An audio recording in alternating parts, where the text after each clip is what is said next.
Mehmet ALPTEKİN'i, Akkuyu Nükleer Yönetim Kurulu Başkanı Sayın Anton DEDUSENKO'yu, Hacettepe Üniversitesi Uluslararası İlişkiler Bölümü öğretim üyesi Doçent Doktor Sayın Şebnem UDUM'u ve Speak Türkiye Projesi Direktör Yardımcısı ve SNPTC Başkanı Wang Bin'i yayına davet ediyorum.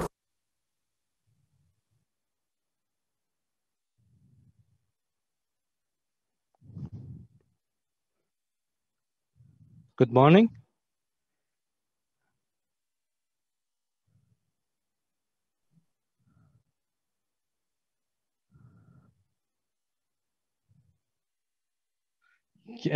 You can hear me? Okay, good morning. Today we will talk about nuclear energy. We have very highly selected guests. They are very competent in the field of nuclear energy. Let me introduce them. First of all, Mr. Anton DEDUSENKO. He's Deputy CEO of Rosatom Energy International. Mr. DEDUSENKO graduated summa cum laude from both Rostov State University and then from the University of Bern, where he studied international law and economics under the grant of the government of Switzerland. DEDUSENKO holds a PhD in international and European law and executive MBA. He worked in United Nations Family Organizations and in Russian industry and consulting companies. He joined Rosatom State Corporation in 2009 as the first deputy head of legal department of Atom Export, CJSC. He moved to project management and business development position at RAIN, formerly Rosatom Overseas JSC. DEDUSENKO was actively involved in the development and management of Rosatom projects in Czech Republic, Hungary, Bulgaria, Poland, Jordan, India, and Turkey. In 2017, Anton DEDUSENKO was appointed Deputy CEO of RAIN JSC. Since February 2018, Anton DEDUSENKO served as BOD Deputy Chairman at Akkuyu Nükleer Project Company. And our second guest, Mr. Wang Bin, is Vice President, State Nuclear Power Technology Company, Shanghai Nuclear Engineering Research and Design Institute Company. Wang Bin started his career in nuclear industry in 1994. He accumulated extensive experience in nuclear power engineering design, project management, and equipment procurement.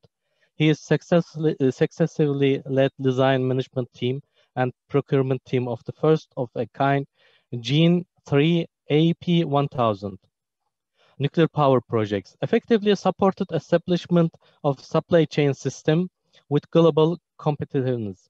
In 2016, he was selected as ASME NQA CIWG chairman. Since August 2019, Wang served as Vice President of the State Nuclear Power Technology Company and Shanghai Nuclear Engineering Research and Design Institute Company Limited. Prior to taking his current position, Wang Bin was the Vice President and Chief Engineer of State Nuclear Power Engineering Company.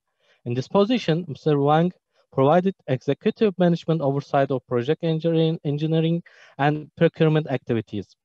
He successfully drove resolution of project engineering and procurement issues in collaboration with consortium and regulatory authority and achieved project milestone target. Mr. Wang received his bachelor degree in thermal power cum laude from Shanghai Electrical Power Institute.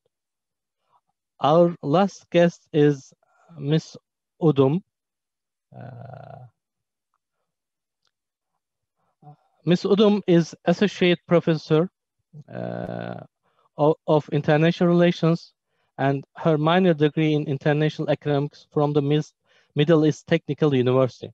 She earned an MA in International Policy Studies and a certificate in Non-Proliferation Issues from the Monterey Institute of International Studies. She worked as a research associate at the James Martin Center for Non-Proliferation Studies. She completed her MA and PhD in International Relations at Bilkent University. On the topics of missile proliferation in the Middle East and missile defenses, MA, and the nuclear energy debate in Turkey, PhD, respectively.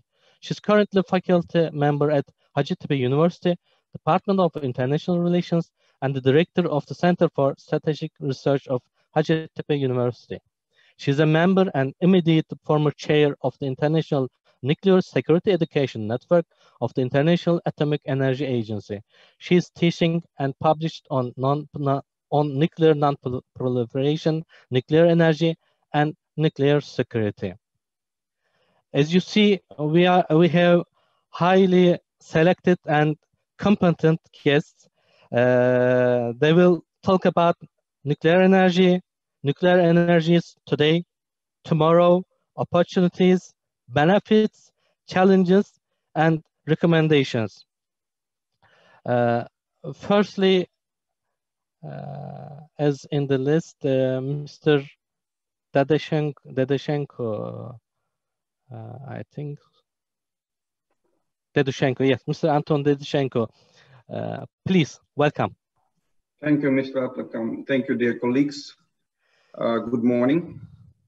I'm putting my slides now. Can you see them? Yes. Okay, very good.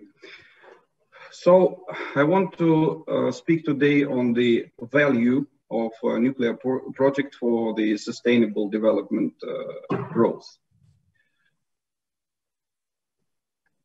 Okay, so the next slide, 1 second. Okay, so we are living, all of us are living now in the quite turbulent times, and implementation of the mega projects such as nuclear power plants definitely contribute to the sustainable development of each and single country.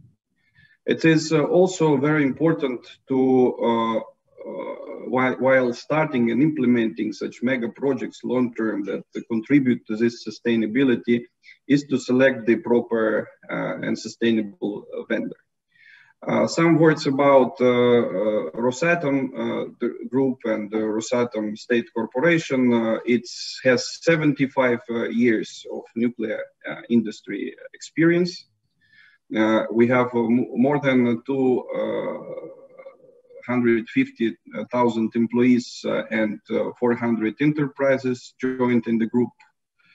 And the more than 100 units of NPPs built globally, and 78 VVR technology reactors similar that is being implemented in Turkey now.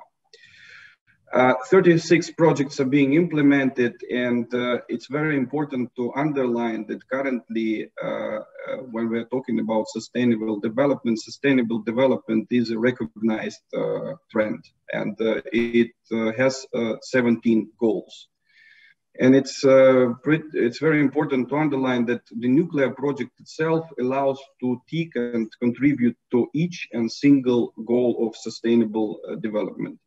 And it's important to say that the implementation of this nuclear project through 75 years of experience saved more than 210 megatons of CO2 worldwide. This technology and this development is based on highly ranked nuclear education, and it's not only for the Russian engineers and experts. We do, while implementing the projects all over the world, we do train, teach, and several generations of nuclear engineers. The goals are 17, as I said, and usually when we're talking about energy, we say that, of course, you get the affordable and clean energy while implementing the nuclear project. However, this is, of course, the aggregated goal, but every single one that we can go one by one through UN list is definitely targeted by the nuclear project. Let's name a few. So poverty. It's definitely so that $1 investment in the economy of each and single country boosts around 4.3, which is a agreed worldwide number, dollar of GDP growth. It allows billions in tax revenues and huge incomes for local industries. In 1 unit of nuclear power plant, and we construct now in Turkey 4 units, creates at least 3,000 jobs on the site particularly, and 10,000 working places in the region. And it's being done now, even though the times are turbulent. So the project is implemented, it cannot be stopped. During the 16 years of life cycle of operation, the boost of economy is in times more than the investment into the country, so up to 3 times. So in particular, we say about the definite economic growth, clean energy, thousands of people working and being employed, localizations programs in place, educational programs in place, and the regional drive is also there. So all this is very important to underline. The project of nuclear power plant, particularly in Akkuyu NPP, is by far the largest and one of the largest investments into the economy of Turkish Republic. It's comparable to the investment into the Istanbul airport in terms of investment size. It's around $20 billion of investment directly. And it has certain milestones and certain characteristics, which I also want to name. It got the status of strategic investment. We feel very high support of the Turkish government and Turkish authorities, and we feel that the project is needed. The project has a build, own, operate model. It's unique. It's first of a kind that we started in 2010 when we signed the intergovernmental agreement with Turkey. It means that the Russian Federation and Turkey are linked with this project for many years now. And the lifetime of the project is at least 60 years with possibility of extension to 100 years and more. So having this strategic investor status, having the huge power output of more than 4,800 megawatts, and using the 3+ generation technology, it's a state-of-the-art and boosting economy project, definitely. Build on operate mean that Rosatom is investing into the project, but the project is definitely open. It's been developed, it got all the necessary licenses, it's constructed, and it will be generating power quite soon.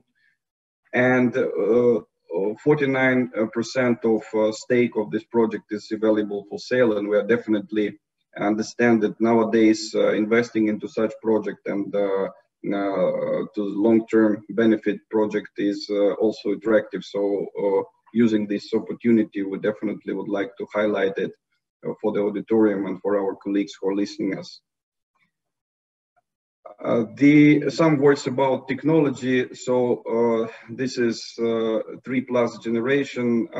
It has a reference plant, so it's been in operation since 2017 in Russia, exactly the same technology. It's based on VVR, many years of experience, more than 1,500 years. So it has both passive, active systems. So it's absolutely safe technology, and we definitely demonstrated to the world. We teach students. We do share this information as much as possible to avoid any doubts among the population. And the last thing I wanted to say is that the project is implemented. It's 4 units are to go, And the project contributes to nuclear infrastructure development. So the laws are being enacted and changed in order to put this infrastructure in place and allow this huge investment and effects. The human resources are being developed, so nuclear educational programs are launched, nuclear science development is launched, collaboration between the universities in Russia and Turkey are going on. The localization is boosting the Turkish industry in being involved. The Turkish big construction companies are the key constructors on the site, and most of the people on the site are of Turkish origin now. So it definitely illustrates what I have just said, that the local business is growing, the equipment industry is growing, and it's continuing to grow. So I'm trying to show that just at the beginning it will be boosting more and more. And the operational and maintenance will definitely train the people, and former students are now members of the staff of Akkuyu Nuclear Project Company. They are experienced Turkish engineers who are being trained to operate the SNPP through the lifetime, being Turkish citizens and Turkish elite engineers. And of course, sustainable development means first and foremost the clean energy. So it's very important nowadays to understand that you breathe the clean air. So the nuclear power plant is sustainably clean energy producer. So the Turkey has definitely made the right choice, and together with us, we are pleased to being able to implement this project. Thank you very much.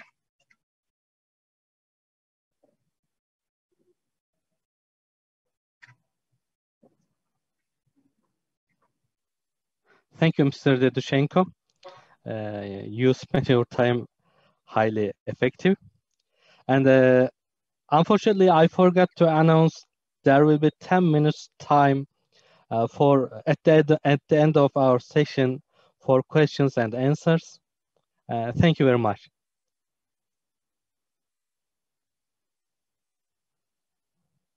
And now we will have Ms. UDUM.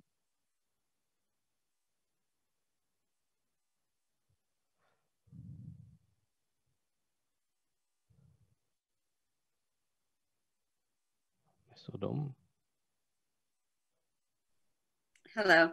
Yes, I'm sharing my presentation. Good morning.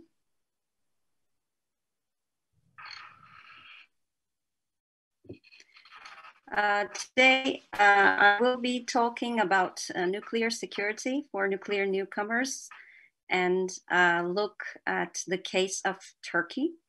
As Mr. Chair announced me and my background, I would like to present about nuclear security, which is an understudied subject, but which is also very important for those countries who are new to nuclear energy. This is going to be an outline of my presentation. I will deal with the 3S very briefly. And particularly the highlights of the nuclear safety debate, because this is what we encounter regarding public acceptance. And then I will introduce nuclear security and what Turkey did about nuclear security. First of all, we have this 3S concept when we study nuclear energy and also nuclear technology.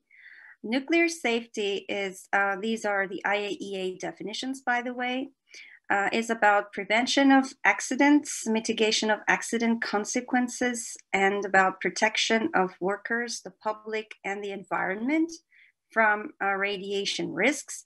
So here, the referent is the people, the workers, and the environment, and the risk is coming from the accidents mainly.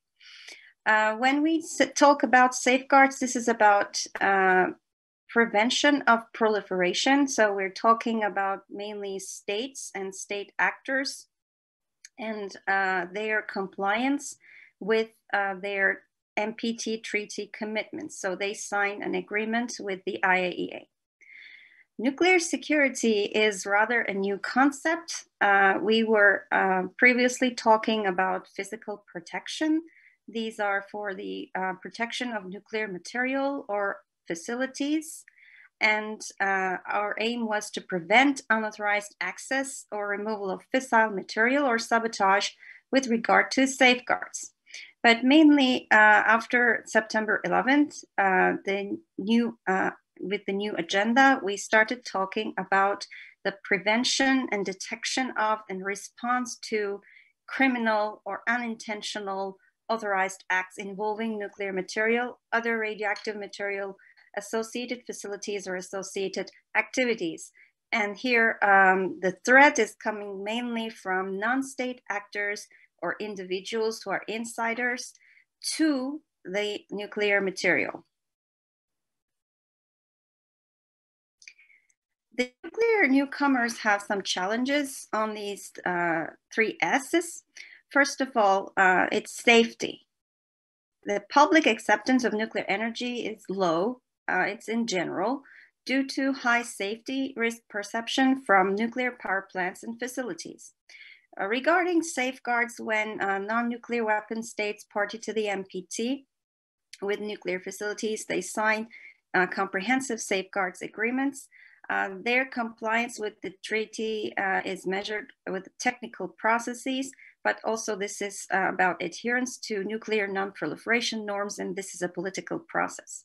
So they are more familiar with safeguards. And nuclear security is rather a new concept. It evolved, as I said, from physical protection to nuclear security after 9/11. The malicious intent emanates from non-state actors, and this requires the development of nuclear security culture and norms endorsed by all bureaucracies, operators, and individuals.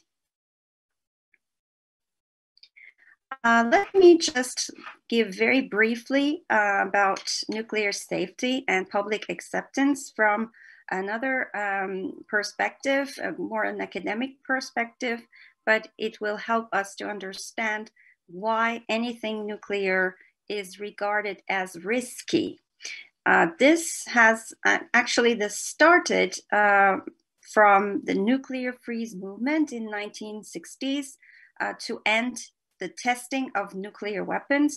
And then there was the debate on what to do with nuclear waste and the critical mass movement in the United States in the 1970s, which spread to Europe later on. And then it reached to peak with the Chernobyl accident in 1986, and it was refreshed with Fukushima. However, although there were many safety investments and renewed designs, there was progress. They were absent or touched very little in the public debate. It focused on still the risks of accidents and leakage. And in fact, and this was an extension, sorry, of the political and intellectual debate between the industrial versus post-industrial or modern sociological eras, where the costs of industrialization on people and the environment started to outweigh its benefits, which is also called reflexive modernity in the literature. This is also in the market, let's say, about a rivalry between fossil fuels versus nuclear energy, and also another dichotomy between nuclear energy versus renewables, for which one to give more importance in the energy basket and to affect the decisions of governments through civil society organizations. I would say nuclear security topic is more imminent but understudied. Particularly, this is studied by a very select group of people who have specifically worked on terrorism, but it's not just about terrorism, but includes more of that. And the main actors here, where threat is coming from, is non-state actors, and the strategy is not deterrence, but prevention. And this is quite related to the discipline of emergency management, and the concepts are taken from there for prevention, detection, and response. So the international community needed new legal instruments, and they did introduce them, whereas they also upgraded the existing ones to address the threat. Notable one of this is the Convention on the Physical Protection of Nuclear Material, and now for nuclear facilities, and its 2005 amendment. And in the amended convention, there are some fundamental principles. One of them is the development of a national nuclear security regime, and to that end, we need the development of nuclear security culture. How are we going to develop this culture? It all boils down to cooperation and coordination between the government, industry, and academia. I will focus on, since we're in Turkey,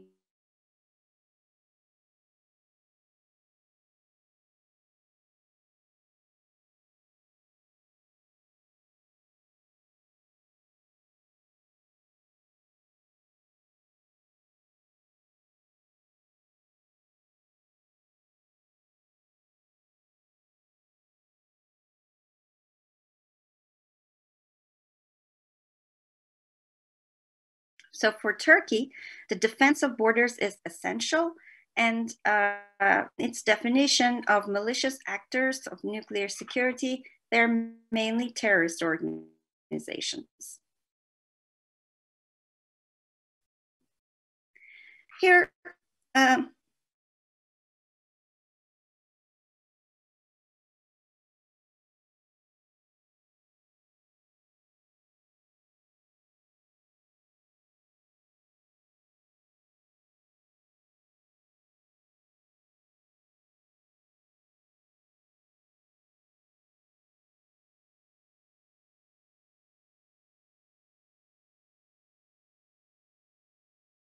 consider insider threats when we talk about nuclear security. So people who are working within the facility or who may collaborate with those groups, with terrorist groups.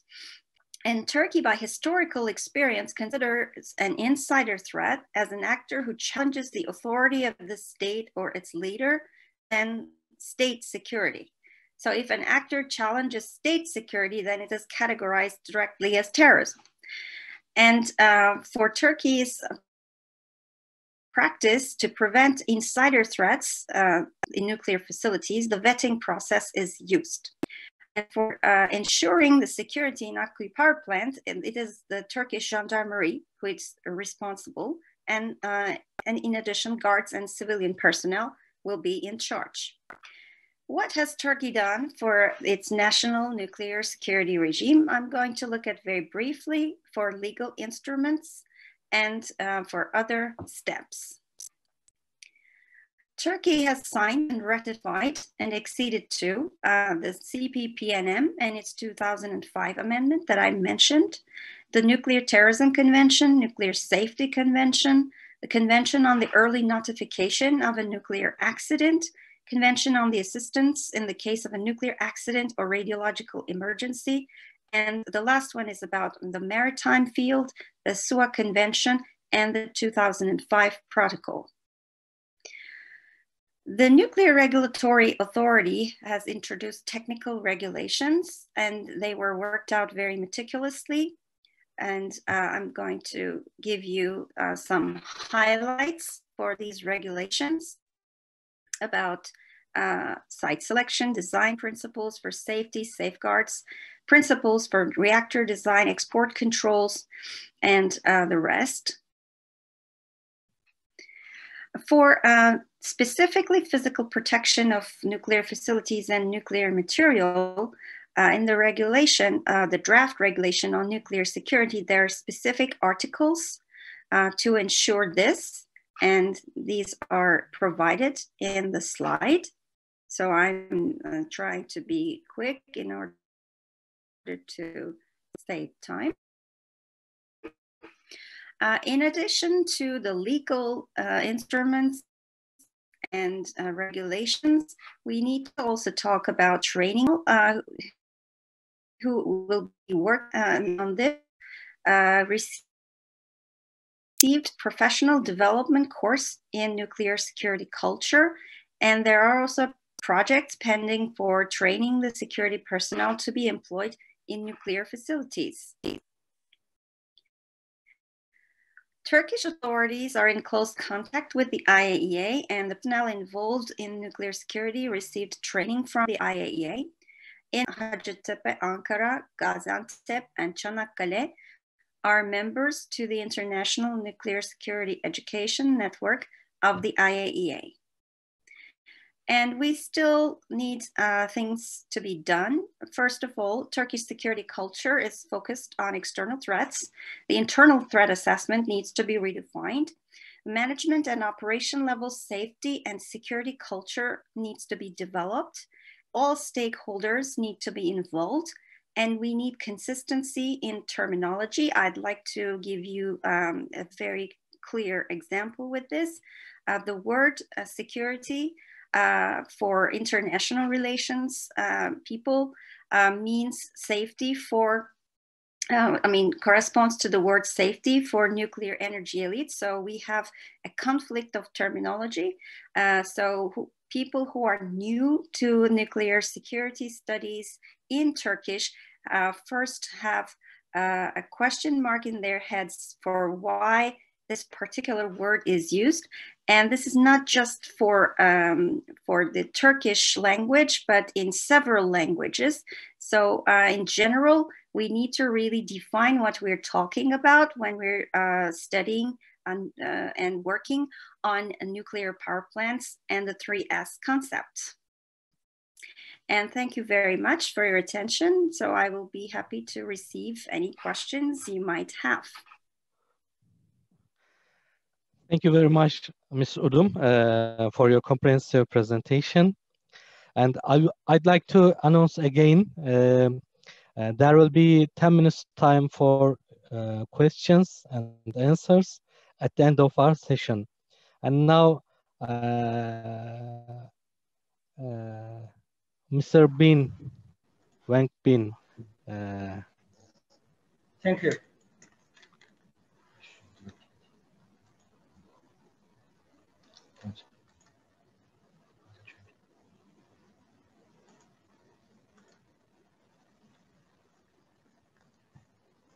Good morning. Before I move to my presentation, I would like to extend my condolence over the loss of lives in the recent earthquake. So on behalf of the China State Nuclear Power Investment Corporation, I also want to say that we are very honored to be invited to attend this event. It offers us a great opportunity to communicate with the major players in Turkey's nuclear industry. So SPIC China is willing to become the partner with the Turkey nuclear industry and deliver the most advanced nuclear power technology, Goho-1, what we also call the CAP 1400 for Turkey.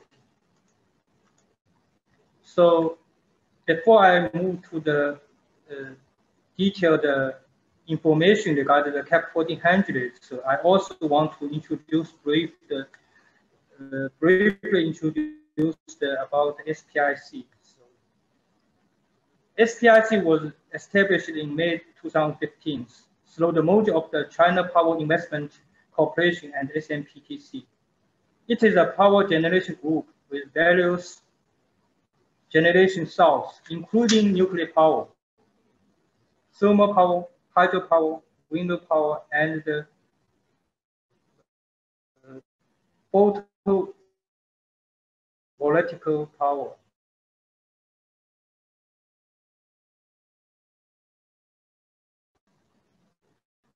SPIC is one of China's largest power producers. It has total installed clean energy accordance for 51%. SPIC has the 174 billion US dollar of the total assistance and is home to the 130,000 employees. Our operation income was almost 40 billion US dollars and the net profit was 1.6 billion US dollars. SPIC has various forms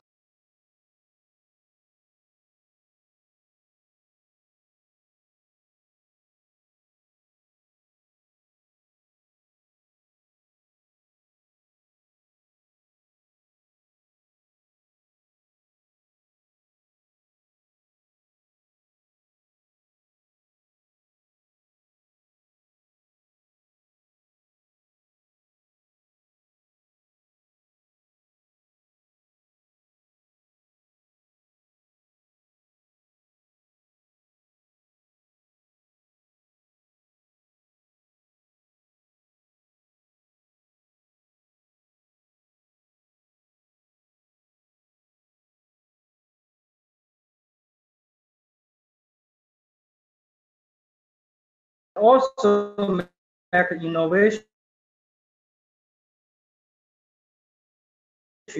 for a new technology. In 2007, China started the self-reliance project.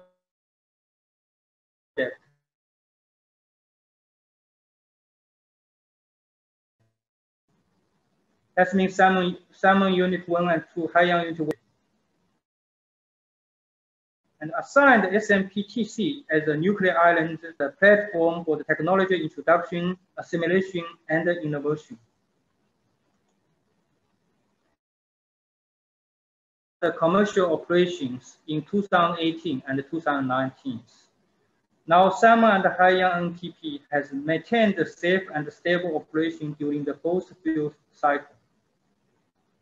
It took 46 days for refueling outage for Salmon Unit 1.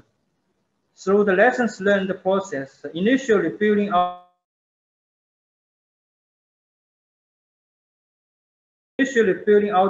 of the Unit 2 is further reduced to the 33 days.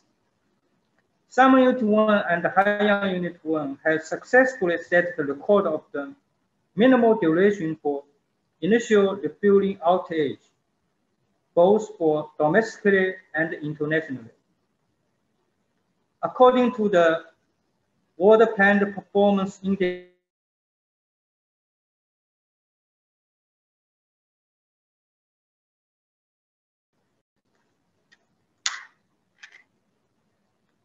so SPIC is one of the China's 3 nuclear power developers and operators.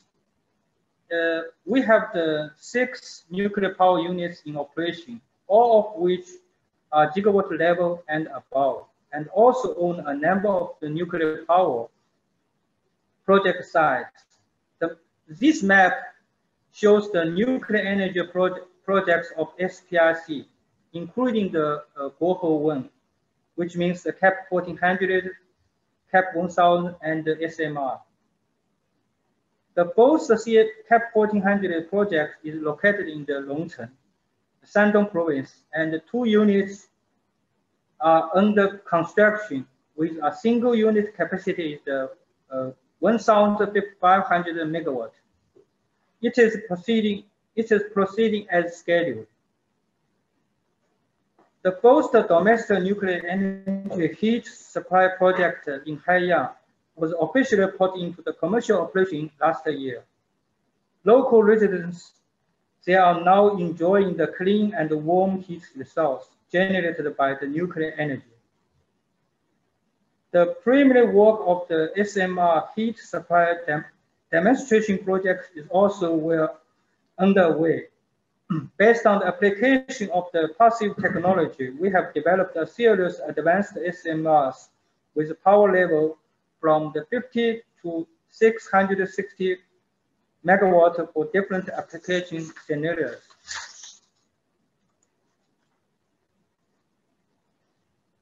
through the continuous investment in clean energy and the consistent practice in new technologies, new industries, and new models in recent years, SPIC has transformed from a traditional power generator to a modern clean energy company and has achieved a number of the major energy technology innovation and breakthroughs. The most important one is the Bohe-1 CAP 1400. This is the large-scale advanced PW of China National Major Science and Technology Project, and has completed its R&D. This slide shows the main indicators of the CAP 1400. Also, this slide shows the general premise of the CAP 1400, and also we call the Bohe-1. I will not go through all the detailed information. And this slide shows the general layout for the Bohe-1 CAP 1400. So compared with the traditional MPPs, we believe we have the land saving for these new technologies. So we only have the 5 main buildings in Bohe-1 CAP 1400s, reducing the number of the buildings and the safety system equipment to minimize the site area. Regarding the safety reviews, so CAP 1400 follow the latest advanced codes and standards, including IEA safety and design guides, China laws, regulation, national standards, technical documents, and industrial criteria, and also the NRC's code, the regulatory guides, and including some of the like the SME, IEEE, IEC standards. It has more stricter requirements in radioactive discharge, flooding designs, and also meet the safety and operation requirements for of the social and the future development. Starting from the 2018, we have worked with more than 26,000 technicals from the 470 domestic organizations in scientific research and technical studies for over 10 years to successfully launch the CAP 1400.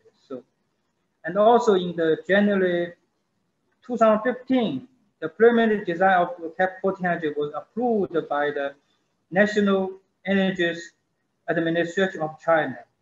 In February 2015, it has passed the most comprehensive and in-depth joint safety review to the date in China. Also, I want to mention that in April 26, 2016, it was approved by the General Safety Review of the IEA to win its recognition internationally. While the construction of design of the CAP 1400 demonstration project is 90% to be completed. Also, I want to share this project in overall has been progressing very well.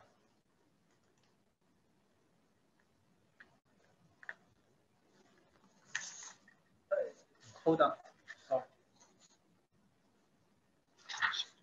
Regarding the CAP 1400 economics, the CAP 1400 has succeeded in breaking many technologies monopolies with significant economical competitive advantages.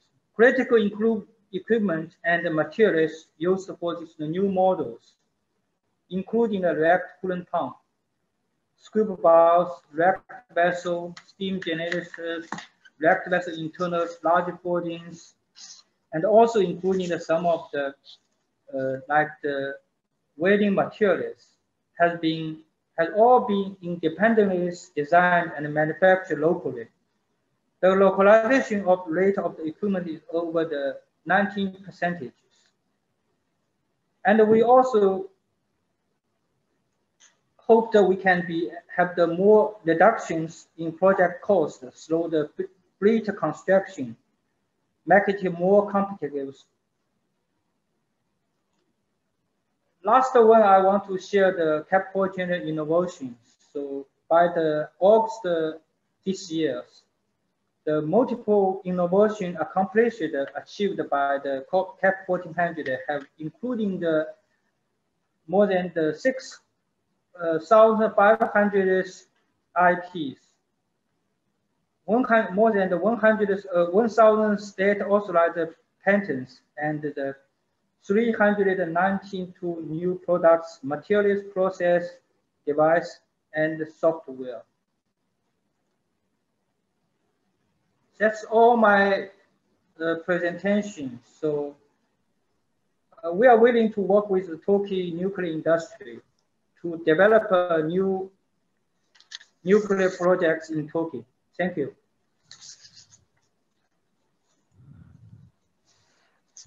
Thank you, Mr. Wayne.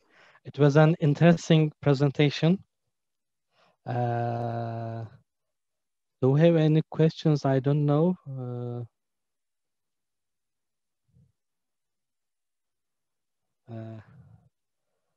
I would like to thank to the speakers for their timing. It was perfect. And maybe we will have some questions. We can wait a few minutes.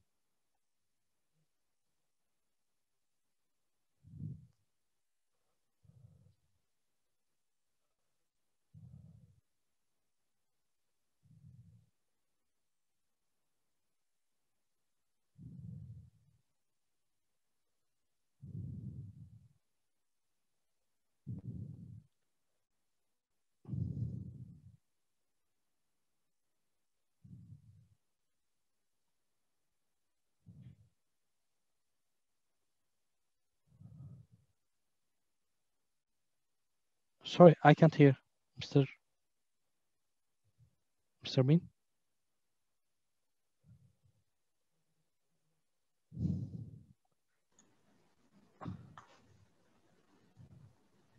Okay. So there isn't any question.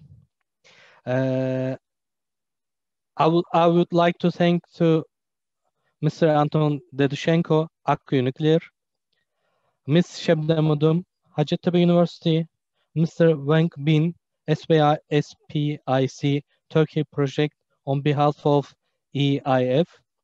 That's the end of our session. Thank you very much again. Have a nice day. Thank you. Thank you. Thank you. Have a nice day.